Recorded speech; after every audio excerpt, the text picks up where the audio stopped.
Oh, aloha everyone. I just wanted to make a quick video lesson this weekend going over the SPY. Basically, everything looks good. You can see the longer term moving averages are all starting to come together. They're all starting to round. We're now down below the 21 EMA, but we have all of these moving averages as support. You'll notice I don't have any trend lines, support lines, resistance lines whatsoever on this chart. Just going to keep it simple. We're still in the overall downtrend, but the longer and longer that we go, and the more and more that the market looks like this, the bread thrust was incredible, just like it was in 2020. This is going to look like it's possible that we have a surprise bottom in October, and I call it a surprise because we did not get the VIX anywhere at all near 40.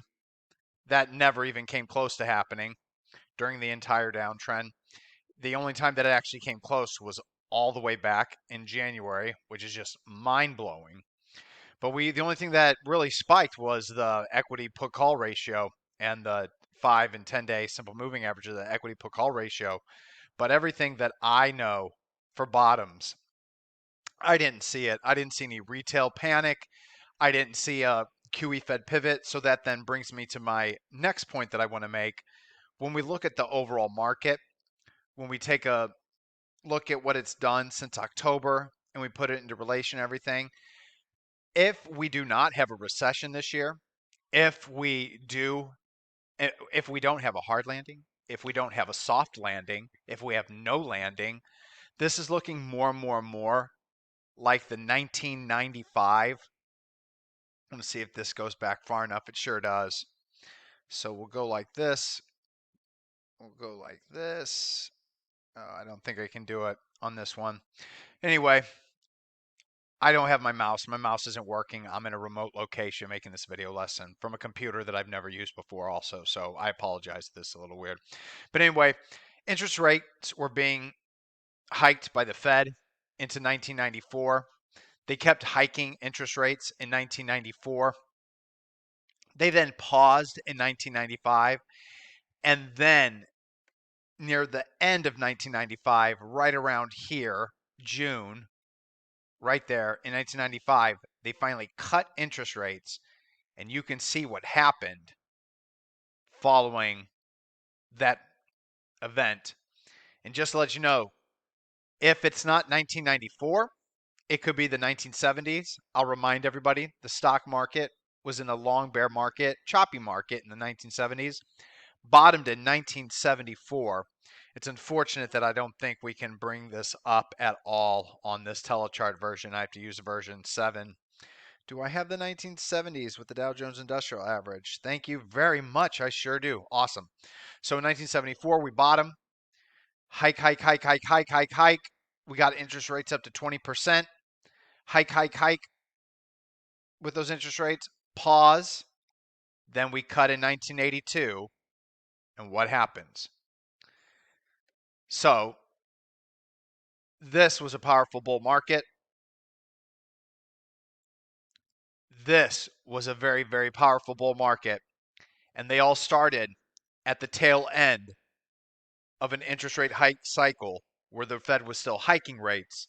Then they paused and they cut. Now, when the Fed has been loosening rates and they start to hike rates, as they start to hike rates, now we need to be on the lookout for a decline. But if we're at the tail end of an interest rate hike cycle, and we're going to pause rates and then start cutting, it's very possible we could have 1994 to 1999 all over again. And this happens to line up with the internet revolution, which helped corporate profits explode, and it really, really, really increased United States productivity. Artificial intelligence, could be wrong, but at least I put my neck out there. We could have another 90s-like uptrend if artificial intelligence is in fact Internet 2.0 in terms of what it's going to do via productivity and what it could possibly do to corporate profit margins and earnings per share. So we'll keep that all in mind. Now, if we are early, a lot of people are afraid that you've missed the bottom. I will say this.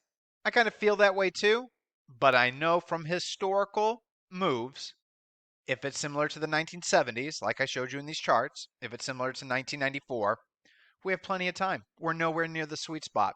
We're still in what the master, who I refer to as the master, one of the greatest traders of our generation, without a doubt, he still says this is a very hard penny market. This is not an easy dollar market.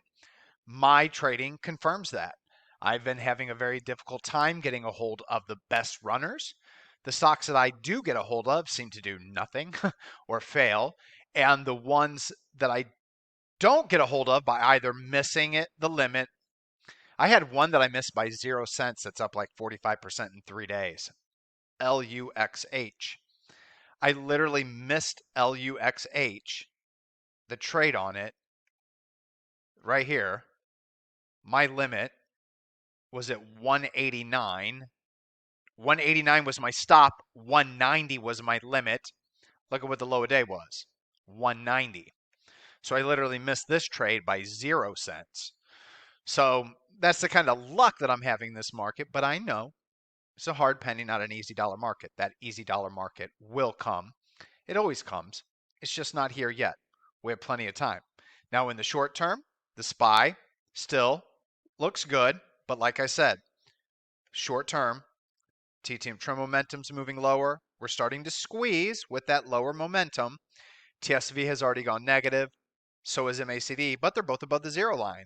So with the green shaking money flow, there's not a whole lot to be concerned about here. More importantly, the IWM is leading. Look at these moving average stacks. Awesome. But once again, red, red, green. And then I've always said it, and I'll say it again. I believe this is just a long-term cyclical bear market, one of the longer ones in the IWM. If you look at the IWM, we held the 200 weekly moving average. You can see when we get below the 200 weekly moving average and then fail to get back above it, as we'll go further back out here. We're going to go all the way to the 2000s. We don't really get that, so we'll do SPY. Going to remind everybody, you get below the 200 weekly, fail to break back above it, break to the new lows, roll over, secular bear. Secular bear. Notice that the 2020 market, we immediately reclaimed the 200. And as you can see now, short term, did we ever get below the 200? And by the way, where did I tell everybody that I was going to do a 50% portfolio load? SPY 350 on a closing basis. Just barely missed it. But the biggest concern, like I said, where's my grade A setups? I've been saying it in the past few video lessons, and I'm saying it again. Where are they? They're just not there. On the Cancelim side, the best acting one was WFRD. WFRD, from this tight squeeze with the triple green, grade A setups here, we got long, and it's still working out. Besides this, it's very hit and miss. And then let's not forget, in good, strong, bullish uptrends, you don't have CRDOs. This is nothing against anybody that was long this stock at all. But this is crazy. Even if you got long right here at $15, you couldn't get out till it was at 11. That's nuts. And then in small cap land, ARQQ, this company makes money. This company said that they weren't going to do any offerings. But instead, what do? They do an offering. And you get a big down day. Now, I happen to be long another surprise name, GLYC. I started to get long GLYC, but I always take profits on the way up and trail with stops. And on this trade, everybody knows, because everybody knew where my final good to cancel sell stop was, right below this low, right here at 242. It opened that day. Where did it open? So hard to not use a mouse. 233. So as soon as the opening bell rang, I was out. What if I wouldn't have cut my losses? What if I didn't have hard stops? What if I held and hoped? It's a hard penny market, not an easy dollar market. All right, everyone. I'll see you next weekend. I'll be back to the regular setup. Good luck in your trading. Aloha.